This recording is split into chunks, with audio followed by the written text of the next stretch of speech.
Dear students, you are welcome to my online teaching classes. I am Srishpal Chauhan and today I have brought a long question for the students of PG English post-graduation who are doing post-graduation in English and the teachers who have applied for PGT English and they are going to appear in subject knowledge test or any other test, and the students of UGC-Net also. This is meant for them. Wordsworth as a revolutionary and romantic poet. This is the question in discussion today. William Wordsworth as a revolutionary poet and a romantic poet also. Let's begin.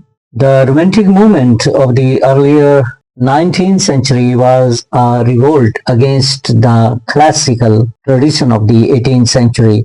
Wordsworth, of course, was a pioneer of that romantic movement, though it's very difficult to draw a clear-cut line of mutual difference between the term romantic and classic, yet the two attitudes can be differentiated. Wordsworth's poetry shows certain characteristics which make him a great revolutionary as well as romantic poet of the 19th century England. Another feature which makes Wordsworth's poetry romantic is emphasis on spontaneity and intensity of feeling. Wordsworth himself advocated for spontaneity in the preface to lyrical ballads. The poetry of the 18th century was written with special stress on intellect and reason, but romantic poetry in general laid emphasis on feelings. In his ode on the intimation of immortality, Wordsworth says, "Thanks to the human heart by which we live." Thus we find in Wordsworth's poetry that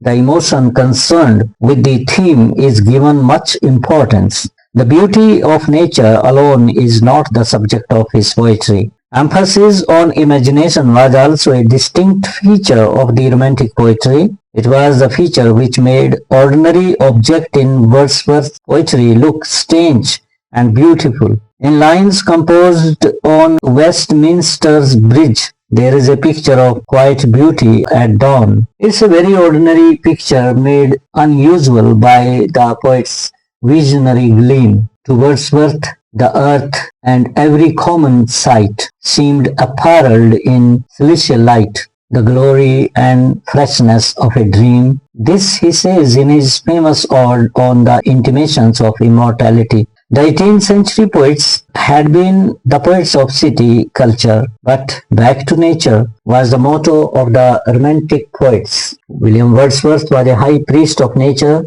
as you know. Tintern Abbey very clearly records the development of the poet's attitude towards nature. Wordsworth believed that every object of nature had a divine spark in them. For him, there was an inseparable bond between nature, man and God. Thus Wordsworth's unique treatment given to nature by him made him a great romantic poet.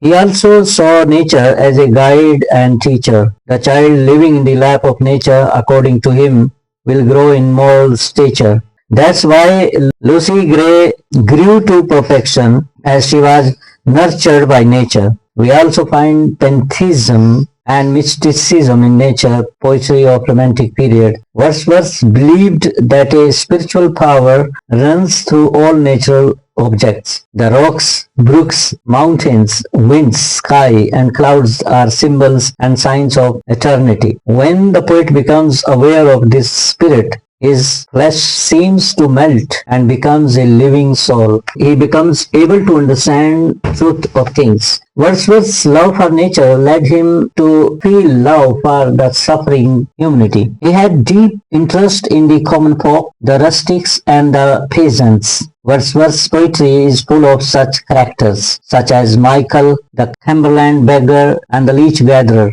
Wordsworth's interest in taking characters from ordinary social background was due to his democratic ideas. His choice of ordinary characters was also because of his belief that in these simple people the elemental passions and human feelings are their purest and most intense. Such people live in close contact of nature, so they acquire many virtues in their character. The leech gatherer, by living close to nature, has gained a strength of mind and courage. Similarly, Lucy has grown into a beautiful and innocent character.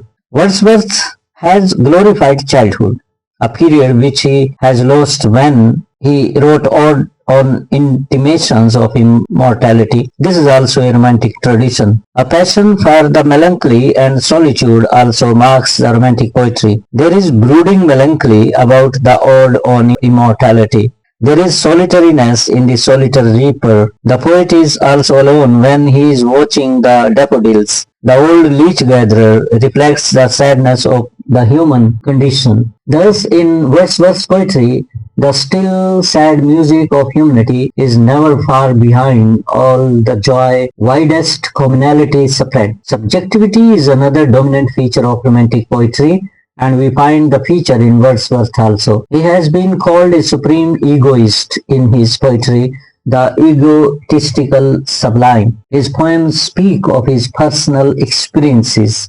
He once saw a thorn tree which left a deep impression on him in a storm. It led him to compose the poem The Thorn. Similarly, Tintern Abbey, elegiac stanzas, the Simplon Pass, and the famous Ode all are the product of his personal feelings. Emphasis on individual freedom is found in Wordsworth's poetry. The emphasis on freedom is reflected in various poetic forms experimented by the Romantic poets. Wordsworth himself has tried several verse forms successfully and revolted against the tyranny of the 18th century heroic couplet. Similarly, Wordsworth laid stress on simplicity of diction and lyricism. It's this simplicity of the language that makes the Lucy poems so beautiful. As for lyricism, he called his first edition of poems lyrical ballads. To conclude, we may safely say that Wordsworth was a pioneer in bringing about the Romantic revival